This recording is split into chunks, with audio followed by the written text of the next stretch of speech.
Oke.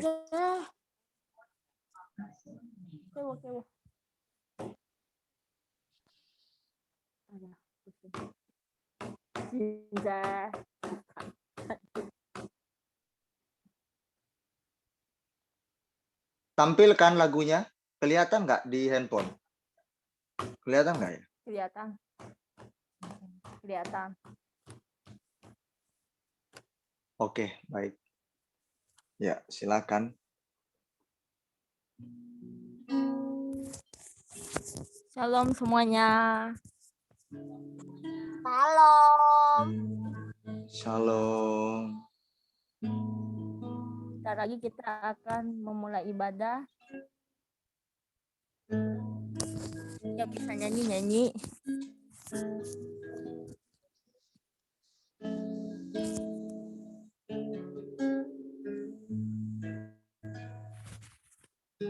Mari kita berdoa.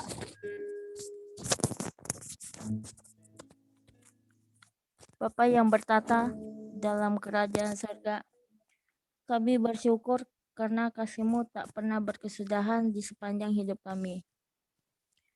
Terima kasih Tuhan, terima kasih Bapa.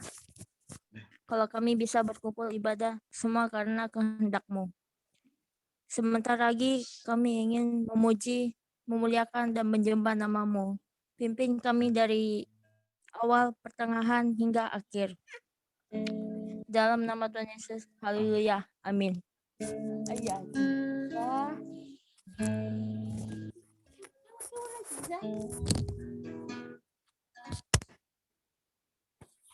Bisa.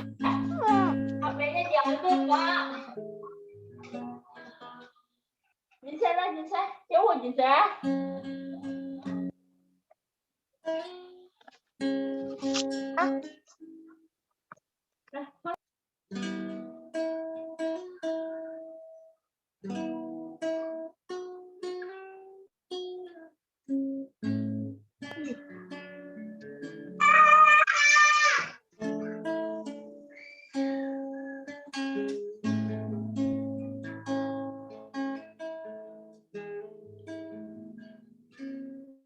Bisa konsentrasi. Ngambek lagi tuh anaknya. Bisa sih, takutnya nanti dia nangis. Jadi yuk, kita mulai. Belum pernah ada kasih di dunia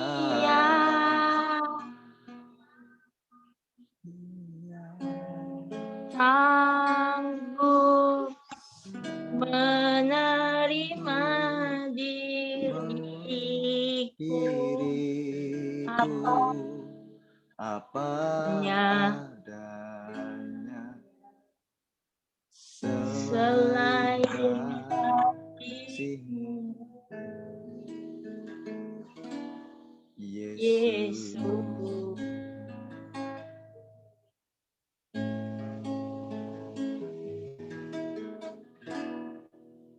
Sungguh tiada lagi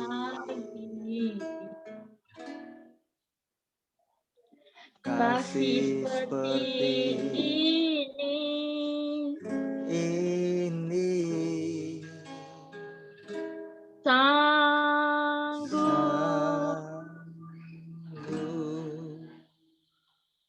mengubahkan hidupku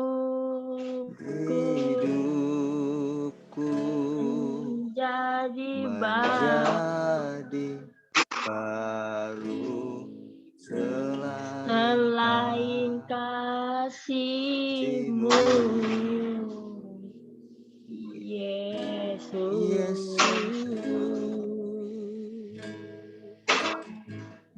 Dimulai lagi dari awal.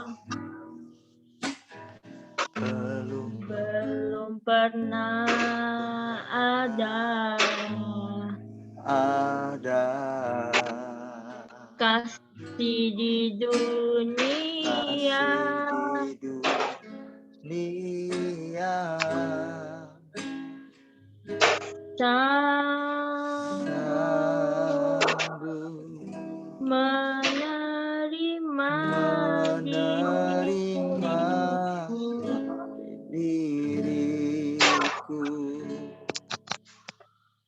apa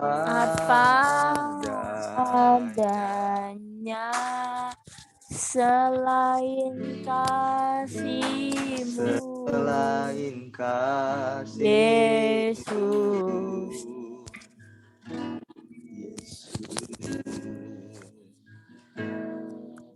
Sungguh tiada lagi tiada kasih seperti lagi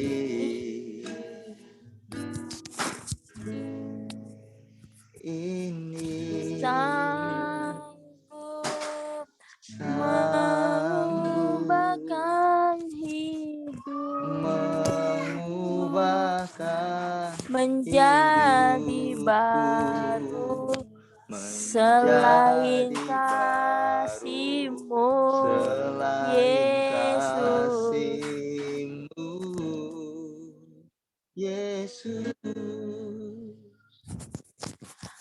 Kau ku kagumi Ku dalam kagumi hati, kasih-Mu tiada duanya.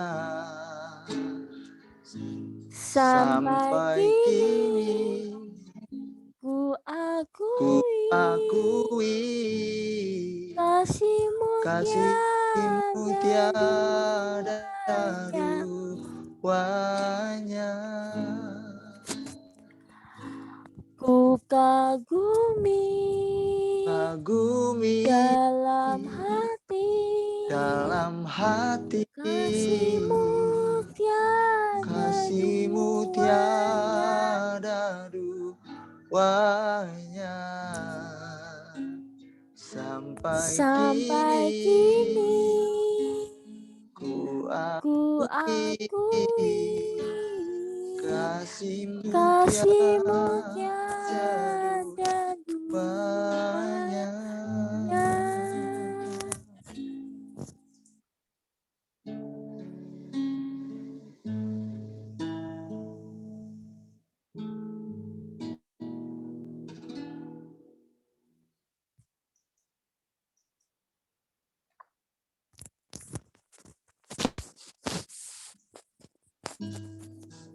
Semangat, semangat, semangat. Semangat. Anak ngambek karena tadi itu diambil HP. Tak apa, wajar namanya anak kecil ya, nggak apa-apa.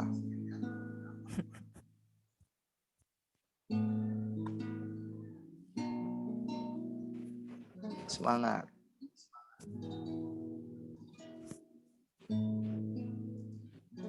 Masih bisa? Bisa. Bisa, oke lanjut.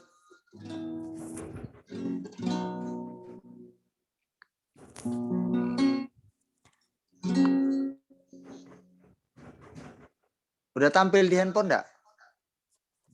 Ada. Ada ya.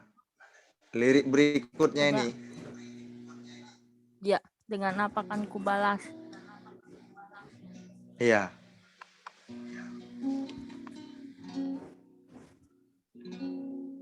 Kau Allah Kau Allah yang setia. Semangat. Bapa yang mulia, kasih-Mu besar Tuhan. Kau pulihkan hidupku.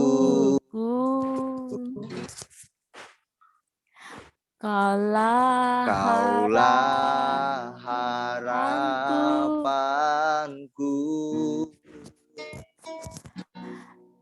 Hidupku dalam-Mu.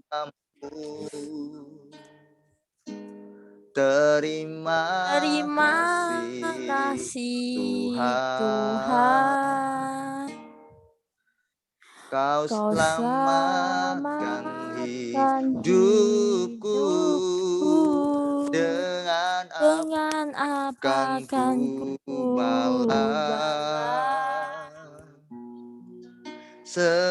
segala kebaikanmu, segenap hatiku menyembahmu Yesus. Ku bersyukur padamu dengan apakan segala kebaikanmu, segenap hatiku menyembahmu Yesus. Ku bersyukur padamu. Iya, kurang kuat terus. Selamanya. Iya, kurang kuat CWT suaranya. Kaulah harapanku, hidupku dalam-Mu. Terima kasih Tuhan, Kau selamatkan hidupku. Dengan apakan ku balas segala kebaikan, segenap hatiku menyembahmu Yesus. Ku bersyukur padamu selamanya. Selamanya.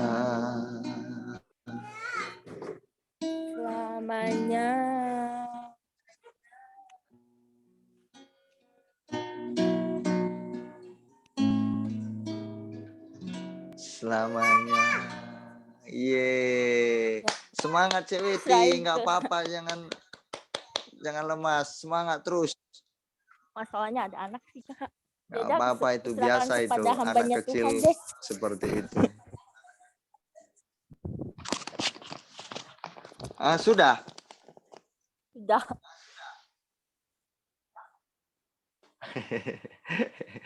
Oke, baik. Oke ya. Ada satu lagu. Oh iya, aduh Ku lupa. Masuk Ruang Maha Kudus. Itu belum. Ya. Satu lagi. Ini gara-gara anak jadi lupa. Ya, satu lagi belum.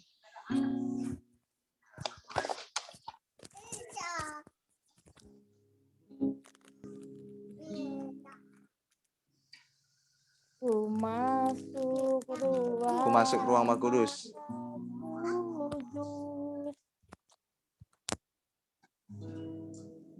Dengan darah anak domba. Ku masuk dengan hati tulus menyembah yang Maha Kuasa. Ku masuk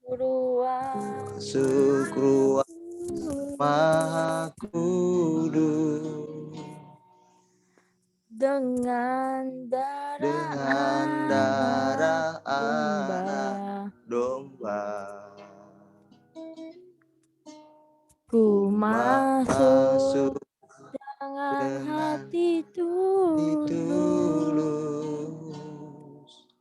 menyembah yang Maha Kuasa.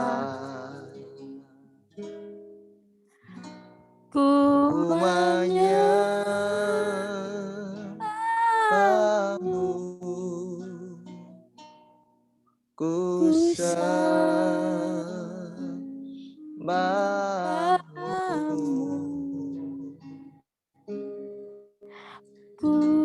menyembahmu, ku sembahmu, sebab bab namamu namamu kudus, kudus, Tuhan, sebab namamu sebab namamu kudus, kudus, Tuhan. Mulai lagi dari awal. Gue. Ku Ku masuk masuk ruang Maha Maha Kudus Kudus dengan dengan anak domba. domba. Ku masuk Ku dengan masuk hati dengan hati tulus, tulus, menyembah menyembah yang maha kuasa. Ku Ku menyembahmu,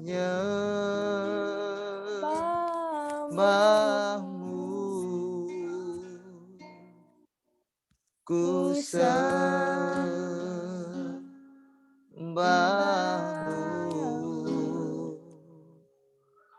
ku menyembahmu,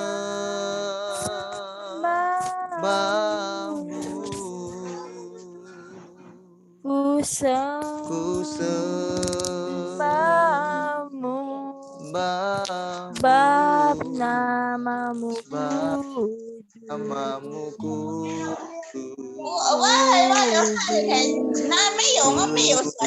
Tuhan, sebab namamu kudus, kudus, kudus, Tuhan. Tuhan. Haleluya. Haleluya. Haleluya. Ya, diserahkan kepada hamba Oke. Tuhan. Oke, terima kasih Ceweti untuk Ya. hari ini mimpin pujian perdana. Ya, dengan semangat Ceweti bilang, aku mau Kak mimpin pujian. Wah, langsung dikirim lagunya. Luar biasa ya. Baik. Terima kasih untuk pelayanannya hari ini. Luar biasa, luar biasa. Saya juga waktu mimpin pujian tidak langsung bisa. Saya juga pasti nervous. Saya juga latihan suara. Ya, tidak begitu lumayan lama. Ya, dilatih oleh guru-guru vokal, kemudian musisi. Jadi saya lumayan latihannya. Makanya saya mengajar praise and worship juga di gereja waktu itu, bahkan di pastori, di tempat gembala sidang, di gereja lain juga seperti itu. Nah, saya melatih di beberapa gereja. Ya, karena mimpin pujian bukan hanya bicara suara yang bagus, sekalipun itu memang harus dibutuhkan, tetapi yang terpenting adalah hati yang terangkat di hadapan Tuhan. Itu yang terpenting. Ya, itu.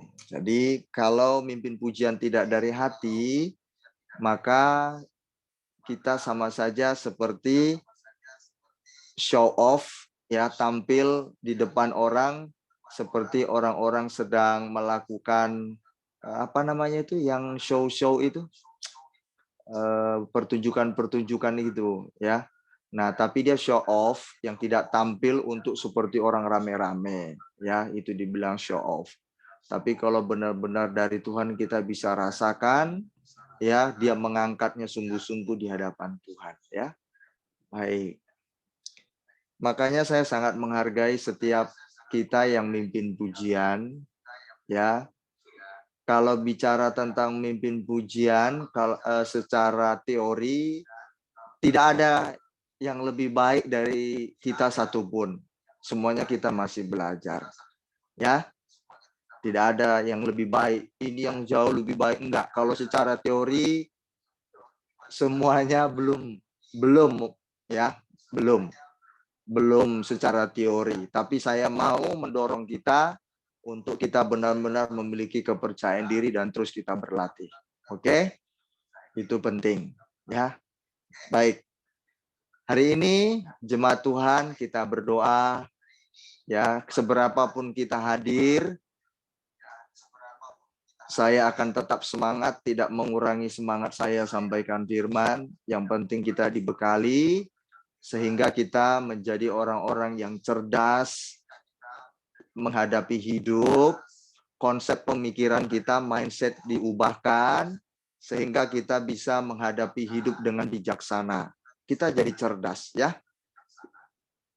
Setiap pengikut Yesus pasti jadi cerdas rohani. Ya, bukan cerdas duniawi tapi cerdas rohani. Ya, cerdas duniawi juga iya, dalam arti kata begini, bijaksana dan bijaksini. Nah, gitu ya. Bijaksana dan bijaksini. Bijaksana dari sorga dan juga bijaksini di bumi ini. Nah, seperti itu. Jadi kita menjadi orang-orang yang tidak mudah diombang-ambingkan. Kita menjadi orang yang berprinsip. Nah, prinsip apa itu? Prinsip kerajaan Allah. Nah, ini yang kita perlu pegang dalam hidup ini. Ya, kenapa orang Kristen dia bisa memberikan hidupnya, ya, mengutamakan orang lain daripada dirinya? Kenapa bisa dia melakukan itu? Karena dia belajar firman. Dunia ini penuh dengan keegoisan manusia. Maunya dia tenang sendiri, nyaman sendiri, betul? Kalau kita udah merasa nyaman, sudah orang lain udah nggak penting. Udah nggak penting. Hidupku, hidupku, hidupmu, hidupmu. Maka aku makan, kamu makan. Jangan usik hidupku. Itu prinsip duniawi. Tapi prinsip kita sebagai anak Tuhan bukan hidupku, hidupku, hidupmu, hidupmu. Bukan itu. Nah, ini jadi beda konsep atau mindset kita berpikir itu beda. Kenapa bisa kita merelakan diri kita ini menyangkal diri untuk kepentingan orang? Rela kita nggak makan daging supaya orang lain menikmati hidup turut berbahagia seperti kita. Coba, kenapa? Karena kita dengar firman. Selamat datang itu Sarah Tambunan. Senang bisa melihat Anda dan juga Priscilla. Selamat datang. Saya sangat bahagia bisa melihat kalian kembali. Benar, saya sangat bahagia sekali. Sukacita. Ya, kita dengar firman Tuhan malam ini. Nah ini, saya kalau tidak dengar firman Tuhan, konsep pikiran saya nggak akan berubah, jemaat. Nggak akan bisa seperti sekarang ini. Nggak bisa. Nggak bisa, jemaat. Pada umumnya, ibu-ibu itu ingin punya kalung emas, punya anting-anting, ya kan, gelang. Itu umum sekali itu. Tapi kenapa bisa itu dikesampingkan begitu ada orang membutuhkan? Kenapa kita bisa menyangkal diri? Nggak usah pakai anting-anting. Ada banyak orang megap-megap di luar sana yang butuh. Itu dari mana kita bisa punya konsep begitu? Dari firman Tuhan. Nah, kami sangat menikmati. Nah, ini yang mau kita kejar, jemaat Tuhan, ya. Ayo kita berdoa saya akan berdoa untuk firman Tuhan malam ini ya. Kita siapkan hati, kita siapkan pikiran kita. Saya akan nanti sedikit bercerita yang sangat luar biasa terjadi. Mari kita berdoa. Bapa di surga, sesembahanku, pujaanku, ambisiku, dan kebahagiaanku. Selain Engkau, tidak ada lagi yang ingin ku kejar di bumi ini yang menjadi satu harapan yang mendorong hidupku di sisa usiaku yang akan berlalu. Karena kelak kami akan meninggalkan dunia ini. Semua kebahagiaan, semua kemegahan kami, semua kepunyaan kami, bahkan keluarga kami tercinta akan kami tinggalkan. Tidak ada dunia ini yang tidak tragis. Hidup di bumi ini tragis. Karena ketika kami ada, hadir di bumi ini, kami pun akan pergi kembali. Tuhan, kami mau mengejar kehendak-Mu. Segala hormat pujian bagi Rajaku yang maha tinggi. Mengenal-Mu, mengasihi-Mu adalah motivasi kehidupanku untuk melakukan segala sesuatu. Terpujilah Engkau, Bapa yang Maha Kuasa. Segala hormat, pujian, kemuliaan bagi-Mu, Tuhan. Kami sebentar akan menerima firman Tuhan yang akan mengubah mindset kami, pola pikir kami menjadi satu pola pikir kerajaan sorga. Disinilah yang membuat kami berbeda dengan pribadi kami yang dulu. Bapa,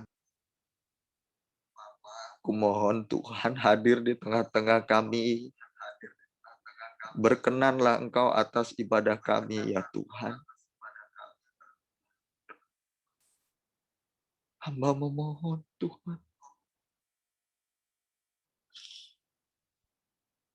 Kami butuh Engkau dalam hidup ini.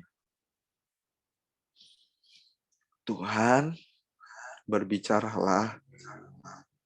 Pimpin bibir lidah hamba-Mu supaya berkata-kata sesuai dengan perasaan-Mu untuk kami semua. Terima kasih Bapa. Kami siap mendengarkan firman-Mu, tawan seluruh hidup kami. Dalam nama Tuhan Yesus, kami bersyukur dan berdoa. Amin. Amin. Oke, ayo kita konsentrasi. Kita mau ditambahi dengan pengetahuan-pengetahuan baru yang dari Tuhan. Jangan lewatkan. Ya, jangan lewatkan ya. Sayang, saya mau katakan sayang.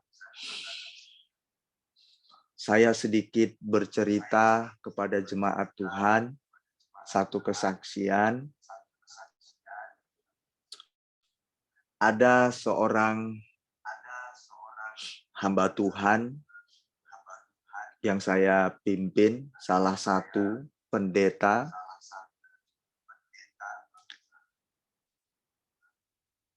Pendeta ini memiliki uang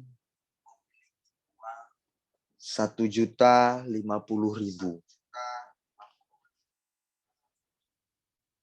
pendeta ini membuka usaha jual ikan kering. Yang jualan itu istrinya. Tetapi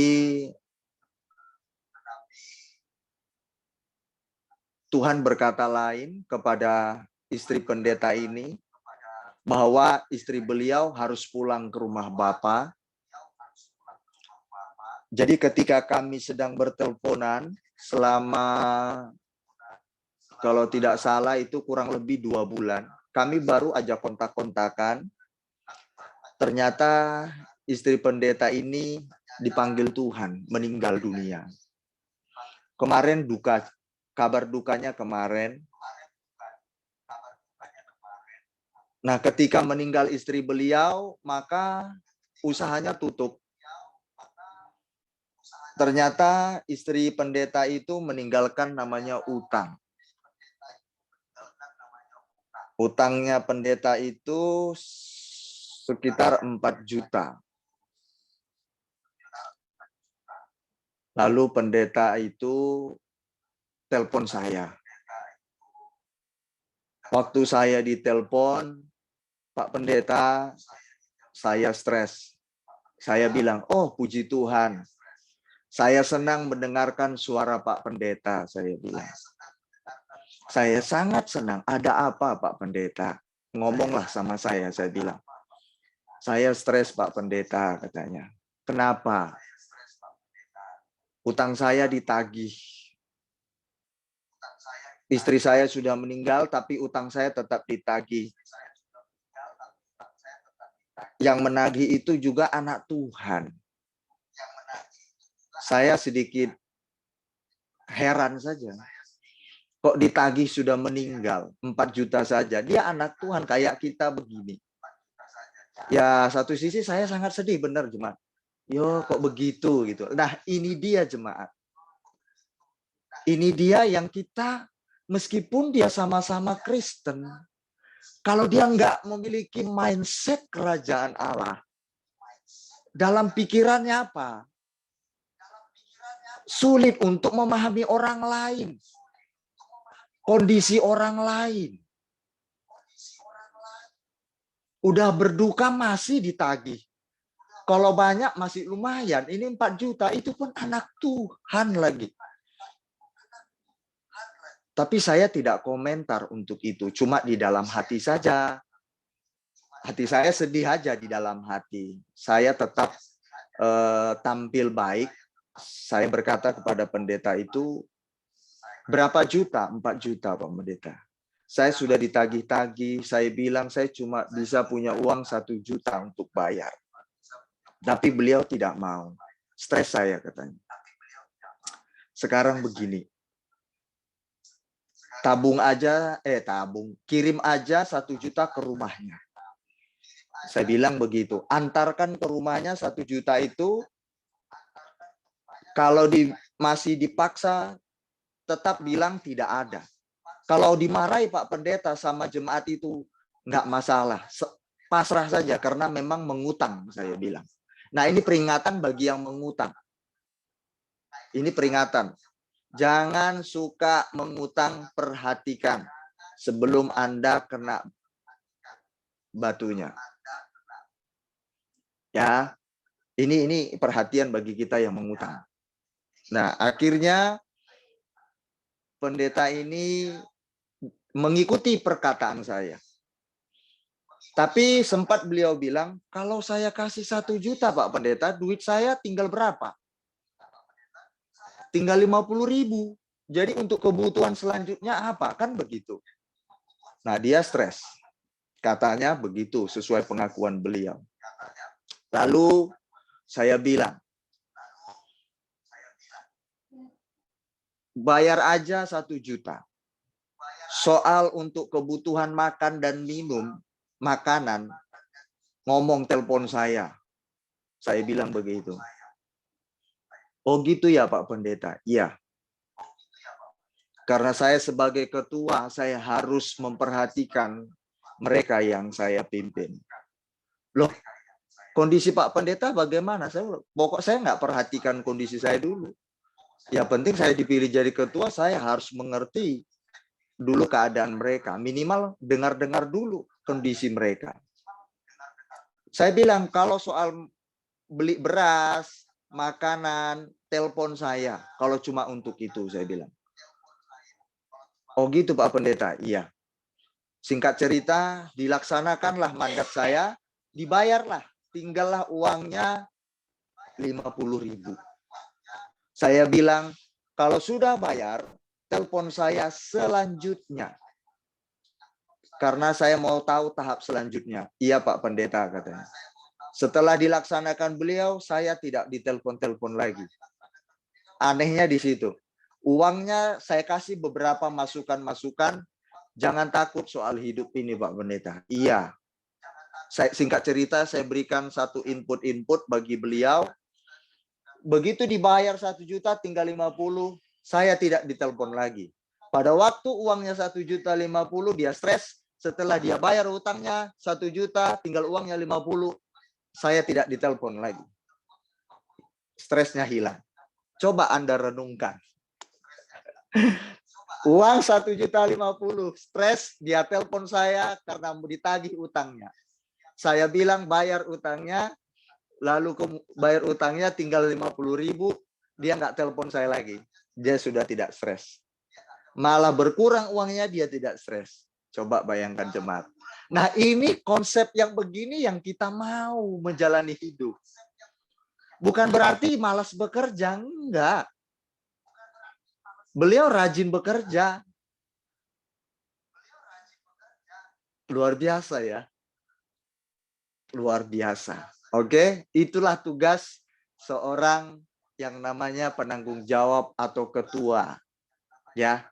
Nah, di sini kita pengurus sudah dipilih ketuanya masing-masing. Kayak CJ ini ketua Army of God, doa, ya. Lalu ketua Praise and Worship. Nah, itu semua ditunjuk, bertanggung jawab, tidak mudah. Anda harus memperhatikan anggota-anggota Anda. Anda harus peduli, Anda harus siapkan seluruh hidup Anda. Baik itu mental, baik itu segalanya lah. Harus mau tidak mau. Tapi asik. Ya, oke, baik. Saya akan menyampaikan sedikit firman Tuhan jemaat. Ya, tapi yang penting masuk ya di benak kita ya. Baik, judul firman Tuhan kita ini jemaat. Tentang larangan berkata kafir.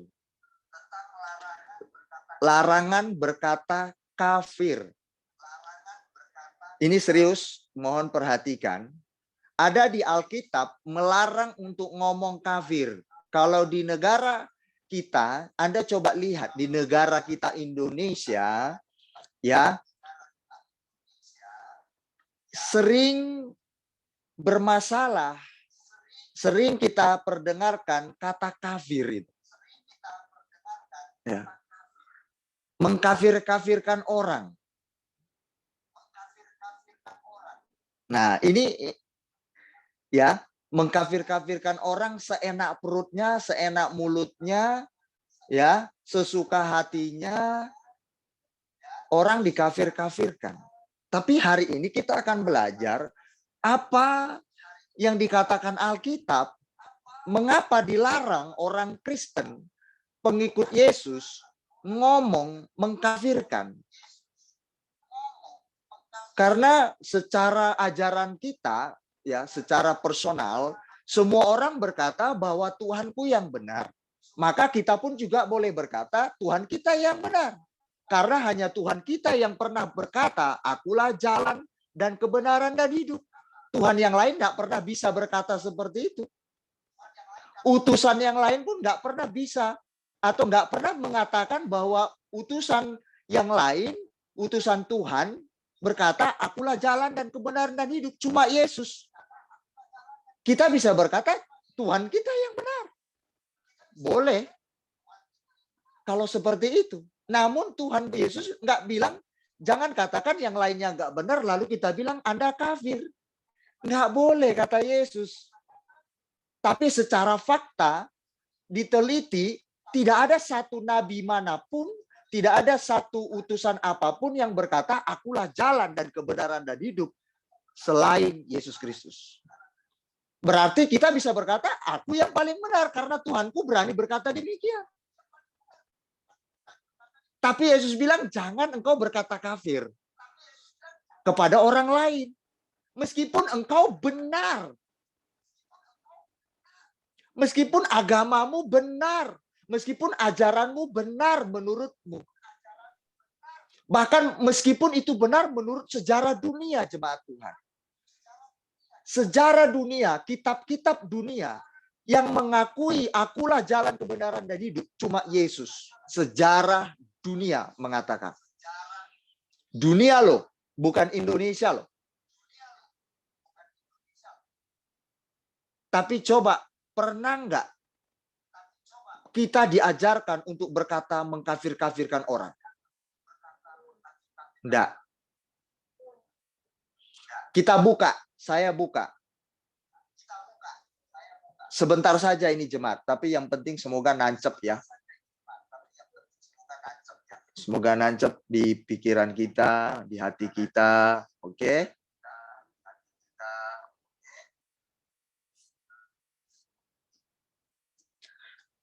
Buka Matius 5 ayat 22. Anda perhatikan Alkitab Anda, ya, biar kita jangan ikut-ikutan. Kita nggak perlu marah-marah ketika dikatakan dikafir-kafirkan. Nggak perlu marah, nggak perlu emosi, ya, karena Anda biar paham arti kafir itu apa. Menurut Alkitab tentunya, ya, karena kita kan belajar Alkitab, oke? Nah, saya baca Matius 5 ayat 22. Kalau ada Alkitabnya bisa dibuka, bisa Anda perhatikan supaya lebih nancep, bisa terhubung. Matius 5 ayat 22. Ayo, ini menambah pengetahuan kita dan juga menjadi pertumbuhan rohani kita dalam menghadapi ya gojolak-gojolak suhu-suhu agama ya yang mengatakan kafir-kafir gitu ya, tapi ini untuk menjaga diri kita terpancing dengan emosi dan kesalahpahaman tentang apa sih artinya kafir. Jemaat sering mendengar kata itu ya? Sering nggak ya? Di berita-berita sering ya? Oke ya. Baik, mari coba perhatikan. Saya akan bacakan, ada Alkitabnya dibuka. Tetapi aku berkata kepadamu, kata Yesus, ya. Tetapi aku di situ Yesus. Tetapi aku berkata kepadamu, setiap orang yang marah terhadap saudaranya harus dihukum. Oke, setiap orang yang marah terhadap saudaranya harus dihukum. Siapa yang berkata kepada saudaranya kafir, perhatikan ini. Ini perhatikan ya. Perhatikan, ini sangat penting kita belajar kafir ini. Biar paham kita apa artinya kafir. Siapa saudaranya, siapa yang berkata kepada saudaranya kafir, harus dihadapkan ke mahkamah agama. Sampai di situ aja. Karena saya mau menyinggung tentang kafir ini.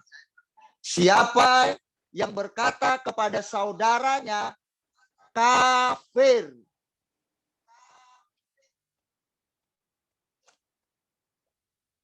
jemaat Tuhan,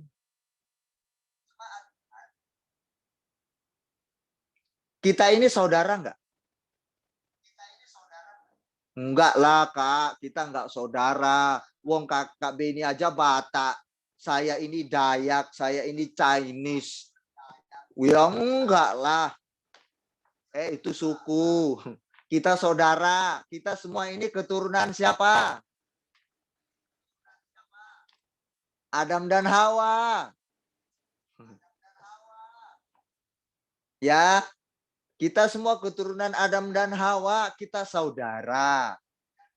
Kalau bicara tentang suku, Chinese, Dayak, Batak, itu ada foundernya.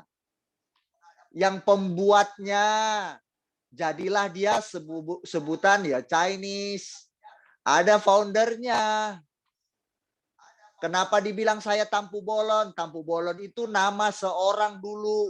Jadi turun Beni Susilo, Tampu Bolon. Tampu Bolon itu nama orang diturunkan. Sama kayak misalkan bapak saya misalkan Tampu Bolon, tapi saya orang, misalkan saya orang Israel, tapi saya Tampu Bolon. Maka saya akan pakai bin. Beni Susilo Partogi Hasiluan bin Tampu Bolon. Itu semuanya dari situ. Jadi kalau ada kita ini berkelahi, kamu Dayak, kita pro Dayak aja karena aku Dayak. Salah. Kamu Batak, aku juga Batak. Pro kita salah. Semua kita saudara. Perhatikan ini konsep ini. Tidak ada perbedaan di antara kita. Sekali lagi saya mau katakan, suku itu foundernya ada. Dimulai dari Adam dan Hawa aslinya. Berarti kita sebenarnya Beni Susilo bin Adam. Kalau Jenny binti Adam. Karena kita terpecah sejak peristiwa di mana keturunan Adam dan Hawa sudah mulai mau membuat satu buah menara, namanya Menara Babel. Tuhan tidak suka, lalu Tuhan memporak-porandakan, terpencarlah. Berbeda-beda bahasa lah. Dan suku di situ mulai bermunculan berbeda-beda. Itu Tuhan pelaksananya. Jadi kita ini saudara. Nah, kalau kita ini saudara semuanya, ya, itu bicara suku, bicara agama. Agama sebenarnya kepercayaan lah ya, nggak usah agama ya. Agama itu punya tahun-tahun rilis kok. Agama Kristen tahun berapa, agama Hindu tahun berapa, ada kok, Anda tinggal cek nanti.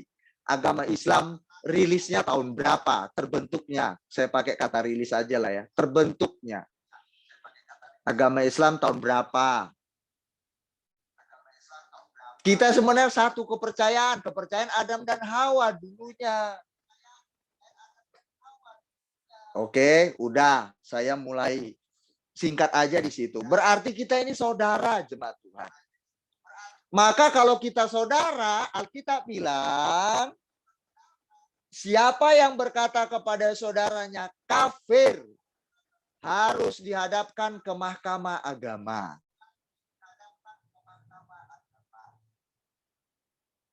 Kenapa ke mahkamah agama? Karena mahkamah agama ini adalah dewan tertinggi untuk membahas urusan agama. Misalkan saya tidak seagama dengan Ceweti, tidak seagama. Ceweti langsung bilang, karena Ceweti menganggap agamanya paling benar, kafir sama saya. Ceweti dihadapkan ke dewan tertinggi agama, mahkamah agama, diadili. Dari mana jalannya Ceweti mengatakan saya ini kafir? Ceweti bilang agamaku paling benar. Oke, itu dari Ceweti. Kalau aku bilang agamaku juga paling benar, bagaimana? Dua-duanya ngotot.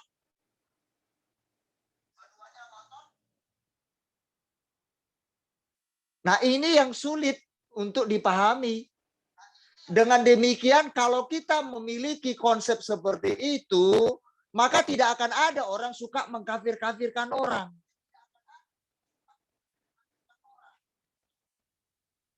Karena tidak ada orang satupun yang bisa membuktikan dia yang paling benar Tuhannya. Ditunjukkan langsung, Tuhanku paling benar. Mana Tuhannya? Tunjukkan. Makanya Tuhan Yesus bilang, Tuhan Yesus sendiri loh sebagai Tuhan. Jangan bilang kafir saudaramu, itu Yesus sendiri loh. Apalagi kita mau mencoba diri kita paling benar. Tunjukkan kebenaran kita. Di mana kebenarannya? Dihadapkan ke mahkamah agama. Dewan tertinggi urusan agama. Wah, aku yang paling benar. Tunjukkan agamamu paling benar. Tuhanku paling benar. Tunjukkan Tuhanmu yang paling benar. Nah, bingung kan? Iya ya, Tuhanku mana ya? Ya kalau nggak bisa, jangan ngomong dia gitu. Itu maksud Yesus. Ya kalau kamu berkata kamu paling benar, tunjukkan sikapmu. Kalau kamu berkata Tuhanmu paling benar, ajaranmu paling benar, tunjukkan sikapmu. Nggak perlu ngomong begitu. Coba Yesus sendiri loh. Ngomong begitu loh. Hebatnya Tuhan Yesus kita itu.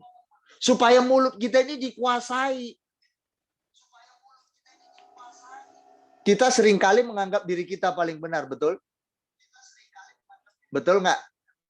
Suka-suka kita cibir orang, dasar kamu begini begitu. Right? Kenapa? Kita menganggap paling benar. Oke lah, kita bilang kita paling benar atau Anda paling benar lah. Waktu Anda berkelahi sama orang, oke Anda paling benar. Tapi tunjukkan. Masa orang suka berkelahi itu paling benar Tuhannya? Masa orang suka memfitnah, suka memojokkan orang, suka menyakiti hati orang lain, terus dibilang itu Anda berkata Tuhanku paling benar, ajaran Tuhanku paling benar. Berarti ajaran Tuhan Anda mengajarkan menyakiti hati orang berarti. Nah ini Yesus ini sangat sportif. Hebat sekali Tuhan kita ini. Saya bilang, Bapa, luar biasa ajaran anakmu Yesus Kristus. Saya semakin kagum. Meskipun Yesus berkata, akulah jalan kebenaran dan hidup. Kita bisa berkata Tuhan kita benar. Hanya dia yang bisa berkata demikian. Hanya dia yang berkata satu-satunya bahwa dia kebenaran, tidak ada yang lain.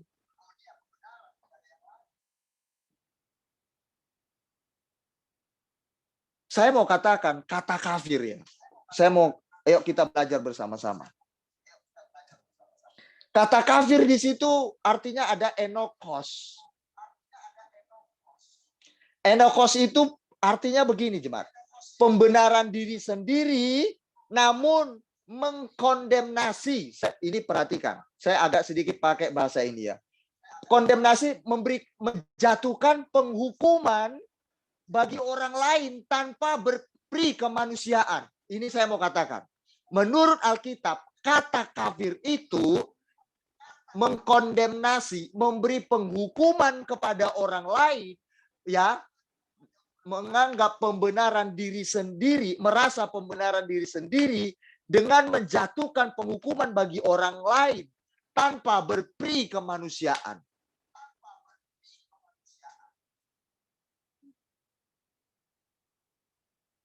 Kita nggak punya perasaan.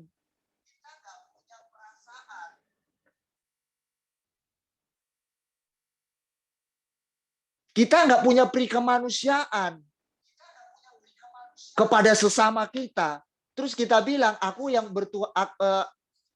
bertuhanku yang paling benar. Ajaran agamaku yang paling betul. Tapi peri kemanusiaannya dia nggak punya. Kita menjatuhkan penghukuman kepada sesama kita. CWT dia itu kafir. Udah dia itu nggak punya Tuhan. Nggak benar dia itu. Hukum dia, hajar dia, bunuh dia. Karena dia nggak bertuhan yang benar. Nggak seperti saya yang bertuhan yang benar.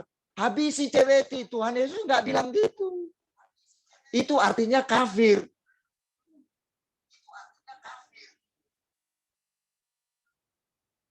Melaknat-laknatkan orang.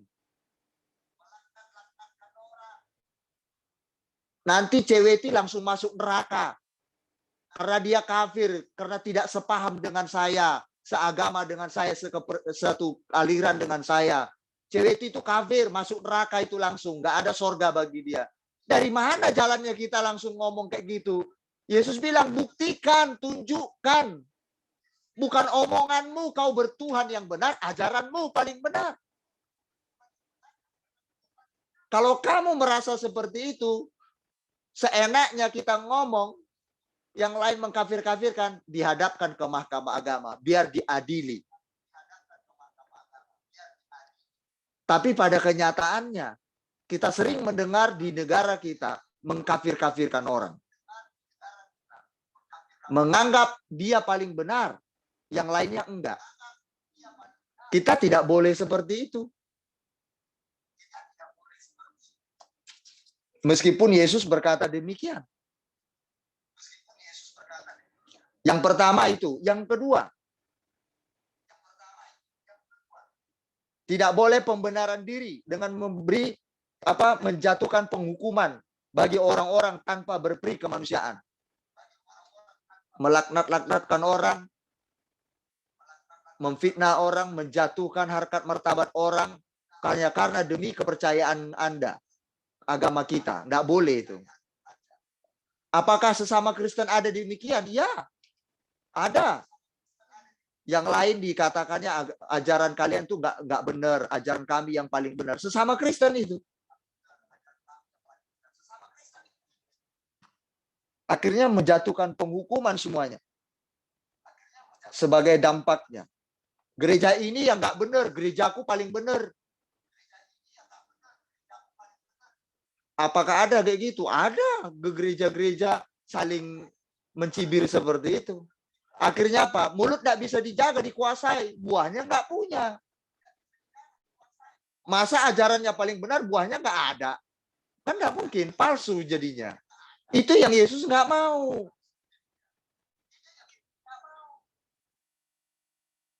Yang kedua, kenapa Yesus larang kafir? Dari kata enokos itu. Yang kedua, karena perbuatan manusia dipertanggungjawabkan sendiri-sendiri. Dipertanggungjawabkan di hadapan Tuhan. Kalau kita menganggap diri kita paling benar, ajaran kita paling benar, agama kita paling benar, itu semua dipertanggungjawabkan di hadapan Tuhan. Tidak perlu repot-repot, tidak perlu kita maki-maki orang, nggak perlu kita cibir-cibir menjatuhkan orang dengan berkata mengkafir-kafirkan orang. Cukup kita mempertanggungjawabkan diri kita sendiri. Semua orang akan mempertanggungjawabkan kelakuannya, kehidupannya di hadapan Tuhan nanti. Kalau memang Anda paling benar, lihat aja nanti di sorga. Kebenarannya di mana nanti Tuhan akan saksikan. Kita akan lihat nanti di hadapan Tuhan. Kita akan meninggal nanti. Begitu kita tutup mata, kita buka mata, pada saat penghakiman Tuhan, di situ kita akan dihakimi. Apakah kita paling benar menurut kita selama di bumi? Apakah kita malah paling jelek karena kita sok lebih benar dari orang lain? Jangan-jangan kita bilang ajaran kita paling benar, kita yang masuk neraka. Karena yang kita ejek itu, dia memiliki buah kehidupan yang berkenan di hadapan Tuhan. Ya, ini yang sulit dimengerti oleh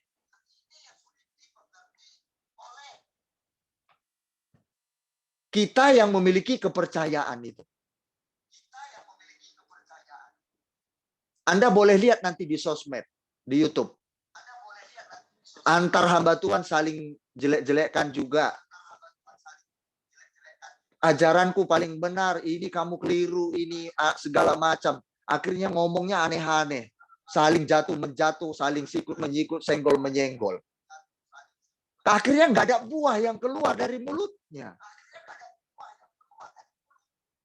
Padahal Alkitab berkata, Tuhan Yesus bilang, semua orang pertanggungjawabkan nanti kelakuannya di hadapan Tuhan.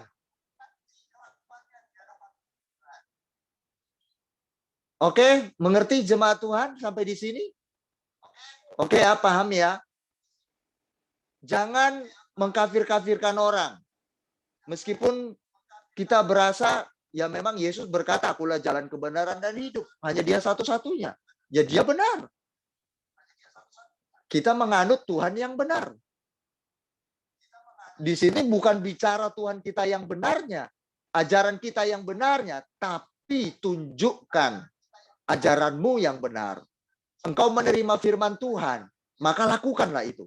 Baru itu jos, baru itu benar.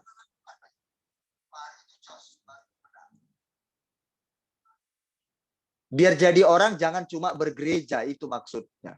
Biar kita jadi orang jangan cuma menjadi orang Kristen tok. Statusnya Kristen.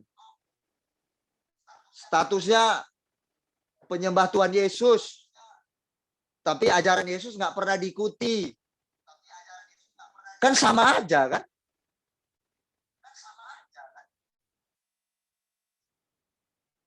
Oke? Tuhan tidak pernah mengajarkan kita untuk saling membenci satu dengan yang lain.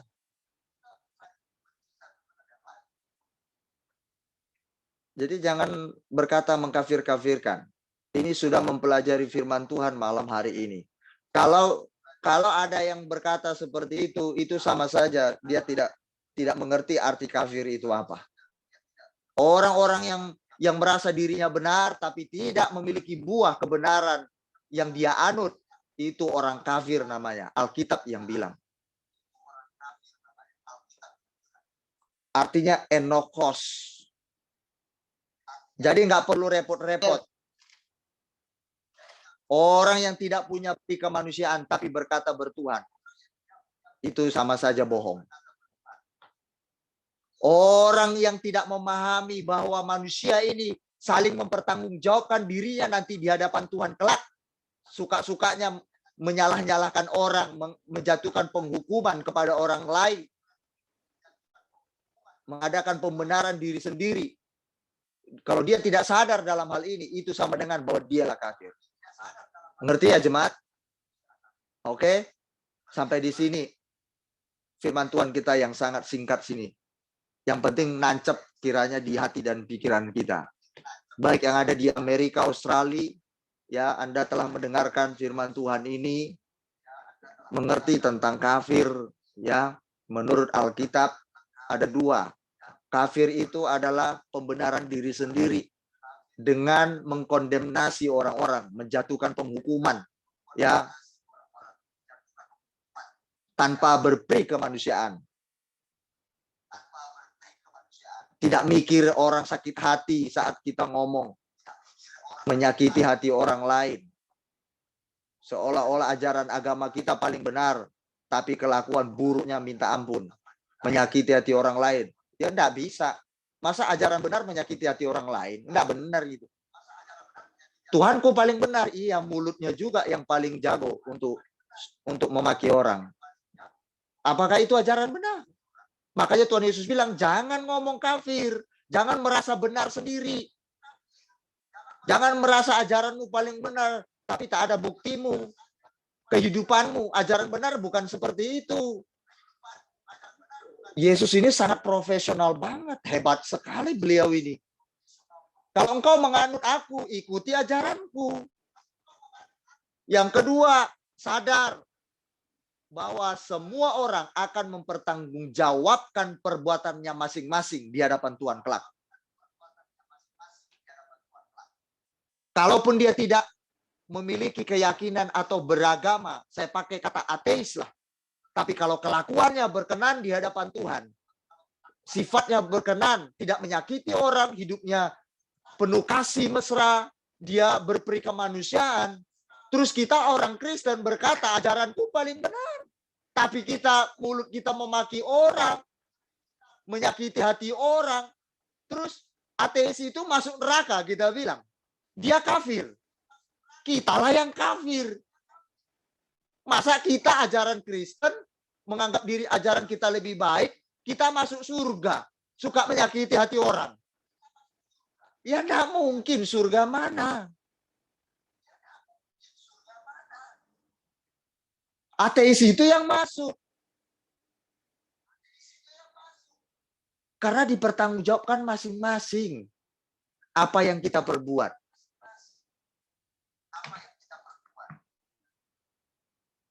Jadi jangan main-main. Loh, kalau begitu nggak usah percaya Yesus dong. Yang penting berbuat baik. Salah. Dia nggak percaya Tuhan bisa saja karena belum dengar Injil, tapi dia hidup baik. Dia hidup mengasihi. Apakah ada seperti itu orang? Ada. Apakah saya pernah berjumpa dengan ateis yang tidak percaya adanya Tuhan? dia memiliki peri kemanusiaan. Saya pernah berjumpa.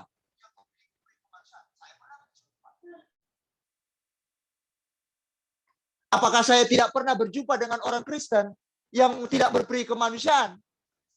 Dia tidak peduli dengan sesamanya. Banyak. Apakah itu masuk surga? Tidak mungkin. Alkitab yang bilang, orang yang tidak memiliki belas kasihan tidak layak masuk dalam kerajaan sorga.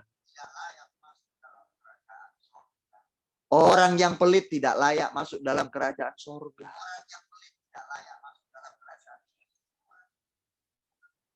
Jadi jangan langsung kita suka ngomong mengkafir-kafirkan orang, tunjukkan.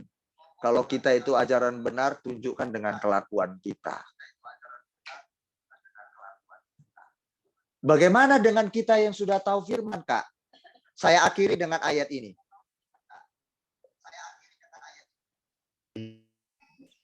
Saya akan akhiri dengan ayat ini, jemaat Tuhan. Saya akan tutup. Lukas 12 ayat 48. Lukas 12 ayat 48. Saya akan mengakhiri ya. Saya akan mengakhiri Lukas 12 ya. ayat 48. Lukas 12 ayat 48. Saya baca. Lebih baik kita ini Lebih baik kita ini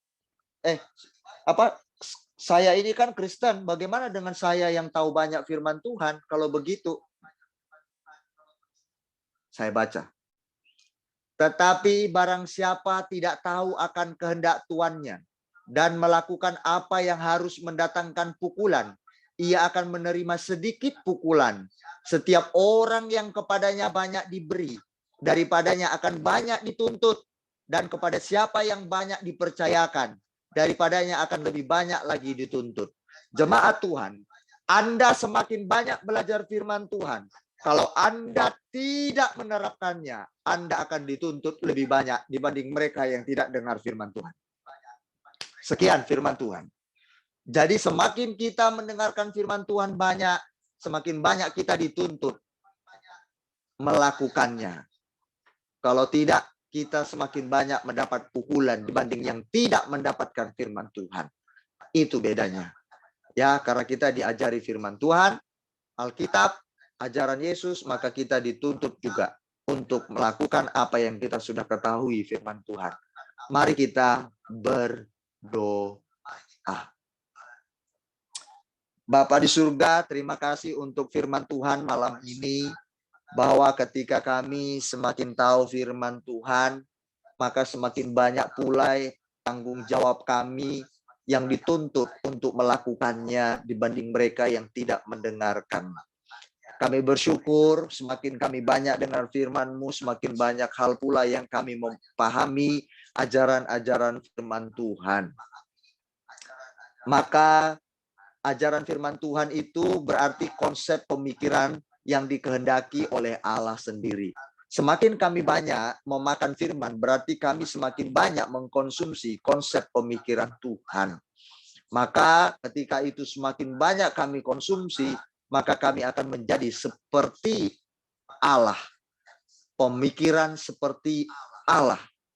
Bapa, terima kasih untuk ajaran Bapa pada malam ini yang disampaikan oleh Tuhan Yesus bagi kami, bahwa kami tidak boleh mengkafir-kafirkan orang lain. Karena itu larangan Tuhan Yesus. Sebab menurut Yesus, kalau kami mengkafirkan orang, itu sama dengan kami menjatuhkan penghukuman bagi orang lain, bahwa kami ini yang paling benar, tetapi sesungguhnya dengan pernyataan kami itu, kalau memang itu melukai orang lain, menyakiti hati orang lain, menganggap diri kami yang masuk surga, tapi tidak ada buahnya, sehingga orang lain tersakiti dengan sikap kami, itu sama saja tidak mewujudkan ajaran yang benar, yang menurut apa yang kami telah dapatkan.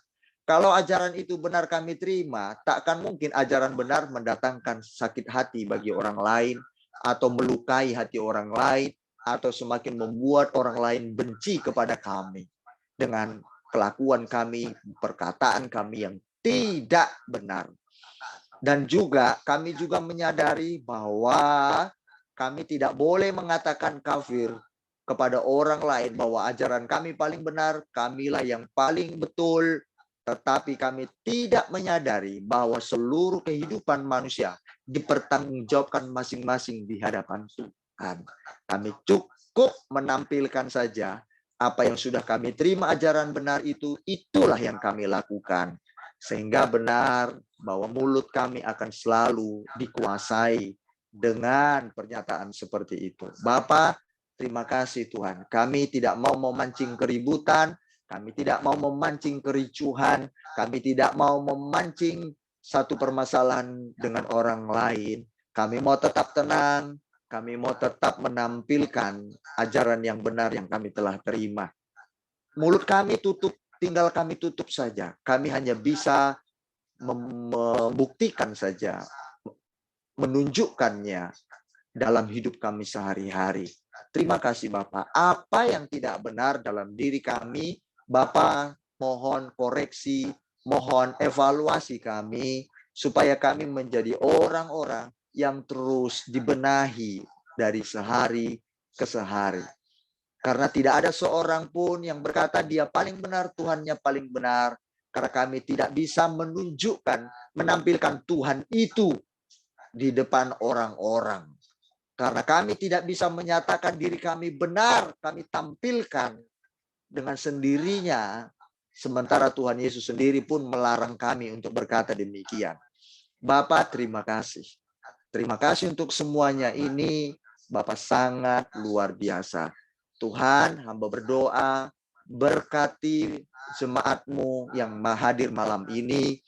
Bapak, firman yang sudah ditaburkan, jatuh di tanah hati kami yang subur, yang akan tumbuh lebat, berbuah lebat dalam hidup kami, Tuhan. Terima kasih Bapak yang baik. Tuhan, hamba berdoa untuk semua kami yang hadir malam ini. Ingatkan kami akan firman yang kami dengarkan. Kami tidak perlu membela diri kami, menyatakan kami paling benar. Cukup kami menunjukkan saja. Kami tidak perlu bertengkar, berkelahi untuk membuktikan diri kami paling benar, Tuhan Yesus. Cukup kami menunjukkan bukti-buktinya melalui cara hidup kami. Simple, Tuhan Yesus. Terima kasih, Tuhan. Terima kasih. Justru ketika tidak ada bukti kebenaran yang kami lakukan, itulah yang disebut kafir. Karena tidak terbukti kebenaran yang dia terima dengan kelakuannya. Jadi kamilah kafir itu. Sama saja. Sekalipun kami sebut beragama, sekalipun kami disebut orang yang paling rohani. Alkitab yang bilang, Yesus yang bilang.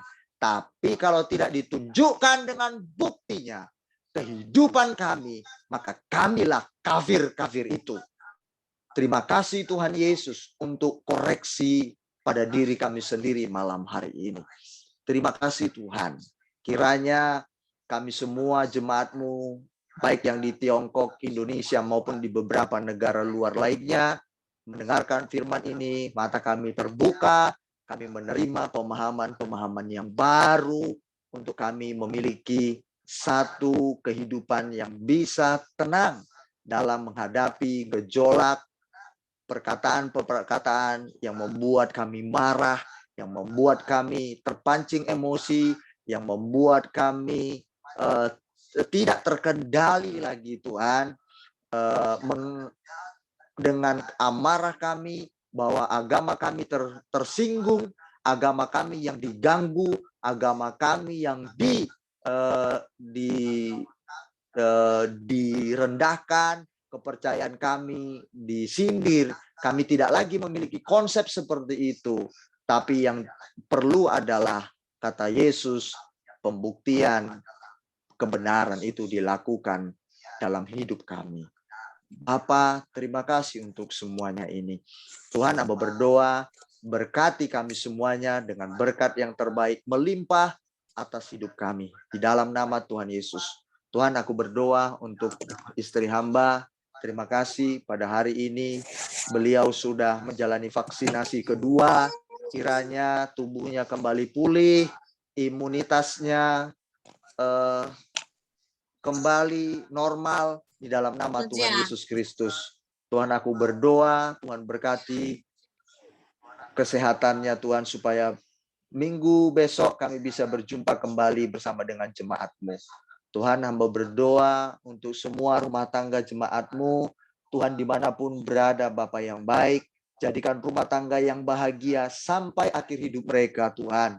Menjadi rumah tangga yang mengasihi Tuhan. Bapa, selamatkan semua rumah tangga kami yang belum percaya kepada Tuhan Yesus sebagai Tuhan dan Juru Selamatnya. Terima kasih Tuhan Yesus. Terima kasih Bapa yang baik. Dan hamba berdoa Tuhan, suatu saat mereka bergandengan tangan, meninggikan Tuhan, sama-sama hidup, menyerahkannya kepada Tuhan Yesus. Ini doaku Tuhan. Bapa, sekalipun kami lihat hari ini seperti mustahil adanya, tapi kami percaya kalau kami terus mengandalkan Tuhan, kami tidak akan pernah dikecewakan. Kami akan melihat dan mendapatkan jawaban-jawaban rahasia-rahasia kehidupan ini. Tuhan, terima kasih Bapa yang baik. Hamba berdoa, berkati seluruh suami-suami mereka dalam pekerjaan. Bapa, jaga hati para suami untuk tetap mengasihi para istri, mencintai istri-istri mereka. Tuhan, taruh roh kegentaran itu dalam diri mereka. Bapa, pergi pulang, suami mereka selamat, berjumpa dengan istri dan anak-anak mereka. Aku berdoa berkati pekerjaan setiap para suami mereka, Tuhan. Bapa, mau berdoa untuk para istri, tolong mereka, jemaat-Mu ini yang telah mendengarkan firman Tuhan dalam setiap persekutuan kami. Mereka semakin banyak tahu, maka mereka semakin banyak dituntut untuk melakukannya. Bapa, berkati para ibu-ibu rumah tangga ini Tuhan. Tolong mereka untuk benar-benar menjadi teladan, menjadi berkat, berbeda dengan suami mereka yang belum di dalam Tuhan. Sehingga mereka bisa menarik suami mereka datang kepada Tuhan melalui kehidupan mereka. Bapak, memang mereka selama ini harus menghadapi proses-proses kehidupan mereka di dalam rumah tangga. Tapi mereka kesempatannya untuk menjadi terang, untuk menjadi istri yang menyenangkan terhadap suami. Saat sekarang inilah mereka membuktikannya Tuhan. Ini doa kami Bapa di surga. Tolong para istri-istri ini, para ibu-ibu jemaat-Mu ini Tuhan, agar mereka bijaksana dalam menghadapi suami mereka. Baik melalui perkataan, tingkah laku, dan melayani suami mereka. Tolong Bapa di surga. Dalam nama Tuhan Yesus, kuatkan dan teguhkan hati mereka dalam menghadapi masalah rumah tangga. Terima kasih Tuhan. Terima kasih Bapa. Bapakku berdoa untuk jemaat-Mu, mereka yang memberi dari apa yang mereka punya, mereka beri persembahan untuk mendukung pelayanan-Mu, operasional hamba-Mu. Tuhan berkati mereka semuanya untuk kemuliaan bagi nama Tuhan. Di dalam nama Tuhan Yesus, mereka memberikannya, bentuk mereka mengasihi Tuhan, mengasihi pekerjaan Tuhan, karena Tuhan telah memberkati hidup mereka sepenuhnya. Jadi itu merupakan bentuk ekspresi mereka. Hanya itu yang kami miliki, makanya kami memberikannya kepada Tuhan Yesus dengan sukacita. Terima kasih Bapa yang baik. Hamba menyerahkan segenap hidup kami. Sebentar kami akan berpisah satu dengan yang lainnya. Tuhan yang menjaga melindungi kami. Besok bangun pagi, kami berjumpa kembali ibadah kami besok dengan gairah baru, semangat baru di dalam nama Tuhan Yesus Kristus. Dan kesadaran bagi kami sendiri. Sehingga kami memiliki kualitas bahwa kami datang beribadah bukan karena dipanggil-panggil, tapi karena kami rindu Tuhan. Kami rindu belajar firman Tuhan setiap waktu.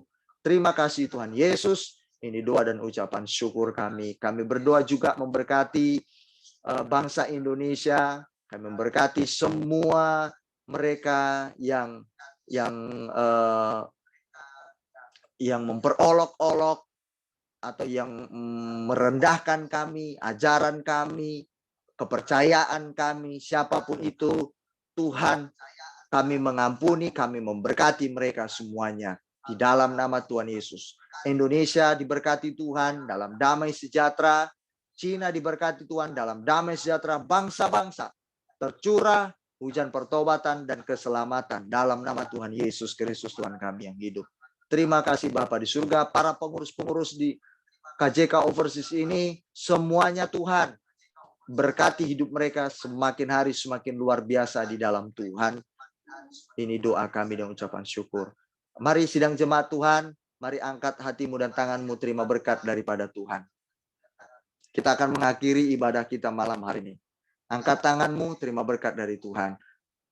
Segala pujian, syukur bagi Bapa di surga, dengan segala kebaikan-Mu, Bapa memberkati ibadah kami dari awal sampai akhir. Kami memohonkan berkat yang daripada Tuhan.